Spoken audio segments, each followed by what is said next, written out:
programa, vamos falar sobre contrato de locação. Vamos entender o seguinte, por conta da pandemia, muitas pessoas tiveram a vida financeira realmente modificadas, não é? Afetadas pela pandemia. E aí são pessoas que alugavam pontos comerciais, moravam em apartamentos em casas alugadas. Aí tiveram que flexibilizar essas cláusulas do contrato junto ao contratante. Por quê? Para não ter prejuízo. Mas nem para todo mundo foi assim, não. Teve muita gente que disse, eu não tenho mais condições de pagar e pronto. E aí? Assunto para o nosso quadro Eu Tenho Direito de hoje.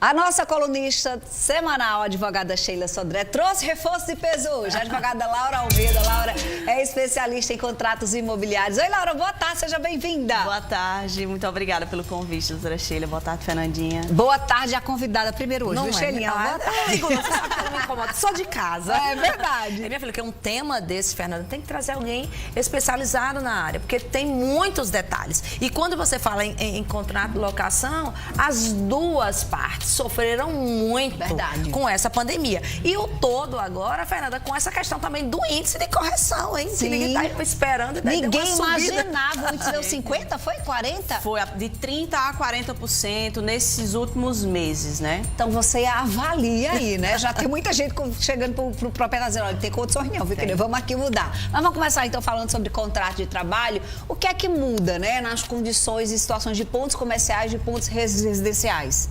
É necessário a gente começar a entender um pouco essa questão do contrato de locação, exatamente pela conceituação dele, né? Que é um acordo entre as partes. Você frisou bem. Então, no contrato de locação, nós podemos convencionar. Primeira situação que deverá ser negociada é exatamente com relação ao prazo de pagamento. Um ponto comercial que a gente chama de locação não residencial ficou necessariamente fechado diante dos decretos.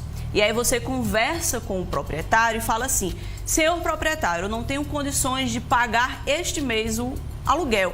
Vamos postergar para o próximo mês ou diluir, né, os pagamentos ao longo dos meses. E aí tenta-se negociar essa situação desses débitos, justamente para honrar com esses pagamentos. Entendi. Tem tempo mínimo para contrato? Tem gente assim, não, eu vou contratar, eu quero passar 6 meses, eu quero passar só 3 meses, ou isso é livre, não existe um tempo determinado? É livre, o tempo de contrato é livre, só muda a forma desse contrato. Por exemplo, contrato por temporada, tá? E aí a locação residencial, vale frisar, até 90 dias. A locação não residencial, aí realmente o tempo é livre entre as partes. Fernanda, a Laura comentou muito bem essa questão dessa negociação que é feita e foi feita principalmente o ano passado no auge das lojas fechadas. Sim. Só que muita coisa foi por livre concessão, algumas nem foi colocadas no papel, outros nem tiveram cuidado de realmente negociar ou por meio do WhatsApp ou deixar alguma prova ali. Qual o risco desse contrato de boca aí? Pois é, como você gosta de dizer, minha filha. Eu digo sempre, de boca só beijo. O resto é no papel, no zap, porque o zap é prova, né, minha gente? Aí a bronca começa no judiciário. Porque se você não tem esse documento para provar o que foi negociado.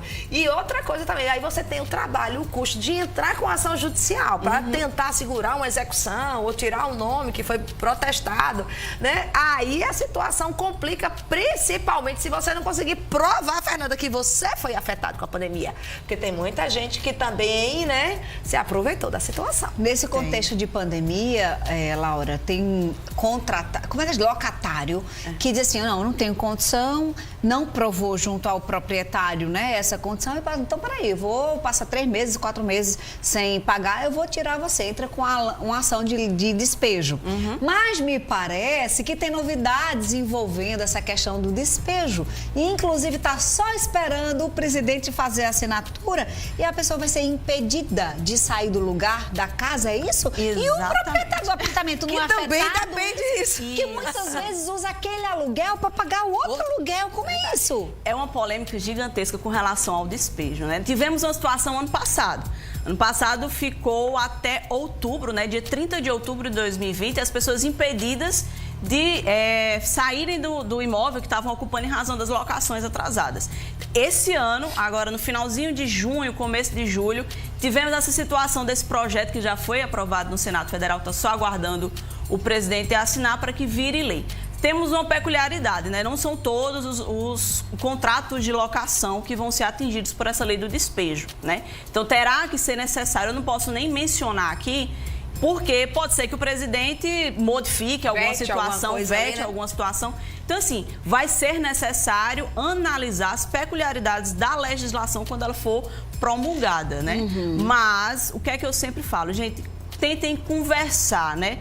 A doutora Sheila pontuou bem a questão do protesto. Hoje em dia, o protesto ele é um instrumento riquíssimo para se utilizar a situação das cobranças. Além de ser um meio extrajudicial, de rápida solução, você não vai precisar depender do judiciário para você resolver uma demanda. Até porque, quem é que vai querer seu nome protestado, né? Escrito aí nos sistemas de proteção ao crédito? Ninguém. Então, a primeira dica que eu dou ao proprietário, né, de um imóvel, numa situação de despejo, é protestar esse contrato de locação assinado por duas testemunhas e as assinaturas devidamente reconhecidas. E no caso, fora o protesto, não cabe absolutamente nada mais ao proprietário do imóvel, a não ser entrar na justiça com a lei de despejo, né? Não tem como, porque assim, gente, vamos compreender ambas E ainda tem partes. o custo, Fernanda. Dependendo da situação do contrato, que a Laura estava lembrando muito bem nos bastidores, que dependendo do que está no contrato, que foi estabelecido entre as partes,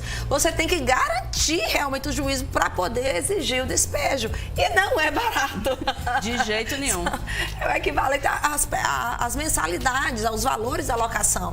Então assim, né, tem aquele custo que você vai vender. Por isso é necessário, na hora de você fechar um contrato de locação, estando independente das partes, ter muita atenção e tornar esse contrato minuta que vai, minuta que vem, manda pro WhatsApp que tá mudar tal cláusula, volta para cá. Não aceitar tudo, não. Tanto para um lado como para outro, né, Laura? Exatamente. Pessoal, eu sempre bato nessa tecla com relação à elaboração de um contrato.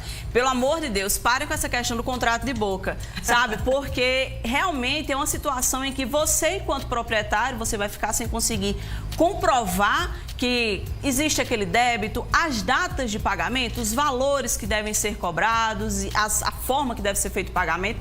E você, enquanto inquilino, também precisa demonstrar e ter a segurança das obrigações do proprietário do imóvel com relação a você. Então, realmente, minuta que vai, minuta que vem, o contrato ele é esse acordo entre as partes e ele deve ser feito.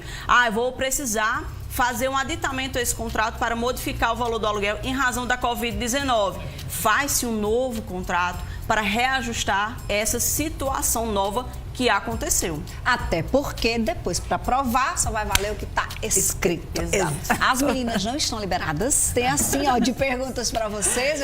Vamos analisar o caso do povo. Não quiser se identificar, não tem problema não, tá? Você manda para cá a sua pergunta, 98893-3999. Se não quiser se identificar, coloca logo no início. Não quero que diga o meu nome. Perfeito. Aí a gente vai aqui analisar a sua situação. Na verdade, a gente quer ajudar. Sabendo que aqui a gente não vai pender nem para um lado nem para o outro. Vai ser a balança da justiça aqui, né? Porque do mesmo jeito que o locatário tem direito, o proprietário também tem, né? Então a gente vai aqui buscar o equilíbrio, que é a palavra da vida, né? O equilíbrio. E eu vou buscar um café. Boa, Guga.